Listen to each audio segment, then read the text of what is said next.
शाम का समय, महल के बगीचे में हल्की हवा चल रही है। धीरे धीरे पास जाकर, महाराज, आज आप बहुत चिंतित लग रहे हैं। सब ठीक है ना? सीन गहरी सांस लेते हुए, हाँ बेटी, सब ठीक है। बस राज्य की परेशानियां बढ़ती जा रही हैं। कभी किसानों की समस्या, कभी सैनिकों का हाल, कभी बारिश का डर। समझ नहीं आता कहां से शुरू करूं। राजकुमारी मुस्कुराकर, लेकिन पिताजी, अगर आप यूं ही चिंता करते रहेंगे तो बीमार पड़ जाएंगे। राजा को तो मजबूत रहना चाहिए, मन से भी। राजा हल्की मुस्कान के साथ, मजबूत रहना आसान नहीं होता मेरी बेटी, दिल भारी हो जाता है, दिल भारी हो जाता है। राजकुमारी, लेकिन महाराज, आप सबके लिए बहुत कुछ करते हैं। आपकी वजह से लोग सुरक्षित हैं, खुश हैं, फिर भी आप इतना उदास क्यों रहते हैं? राजा धीरे से, क्योंकि मैं जानता हूं कि मैं सबका दुख खत्म नहीं कर सकता। आज अगर किसी की मदद की तो कल कोई और आ जाएगा। ये दुखों की नदी कभी थमती नहीं। राजकुमारी थोड़ी देर सोचकर, क्या मैं कल आपके साथ दरबार आ सकती हूं? राजा आश्चर्य से, दरबार? क्यों? आपी राजकुमारी, मैं देखना चाहती हूं कि जब लोग अपने दुख लेकर आते हैं तो आप कैसे निर्णय लेते हैं। शायद मैं भी कुछ सीख सकूं। राजा मुस्कुराते हुए, ठीक है, कल तुम मेरे साथ चलना। आखिरी अगले दिन संध। महाराज, फसल सूख गई है, बारिश नहीं हुई, बच्चे भूखे हैं। राजा, चिंता मत करो, तुम्हें बीज और अनाज दिया जाएगा।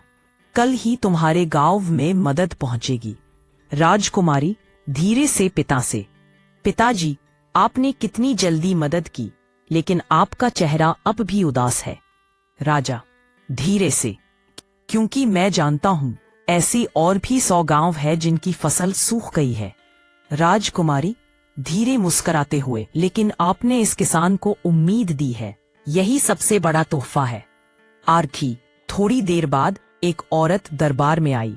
औरत, महाराज, मेरे पति युद्ध में शहीद हो गए, अब बच्चों को कौन पालेगा?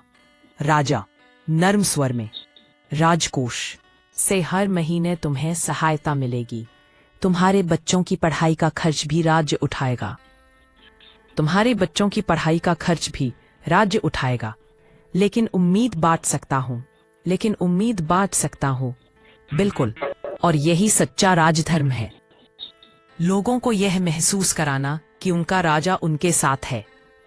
स्ट्रॉन्ग। शाम को महल के बगीचे में हंसते हुए, चारुलता, आज मैंने तुमसे बहुत कुछ सीखा। मैं अब समझ गया कि राज्य केवल ताकत से नहीं, प्रेम से चलता है।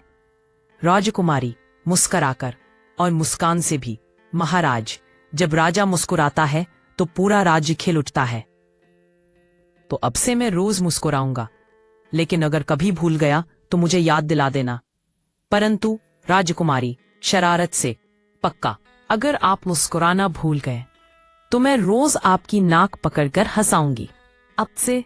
राजा हंसते हुए, अच्छा, अब मैं कभी उदास नहीं रहूंगा। तुम मेरी रोशनी हो, मेरी प्यारी राजकुमारी। हा हा हा। सीख। सच्चा राजा वही है जो अपने लोगों का दुख बांटता है और उन्हें उम्मीद की किरण देता है। मुस्कान, प्रेम और करुणा से ही राज्य और जीवन दोनों में सुख आता है।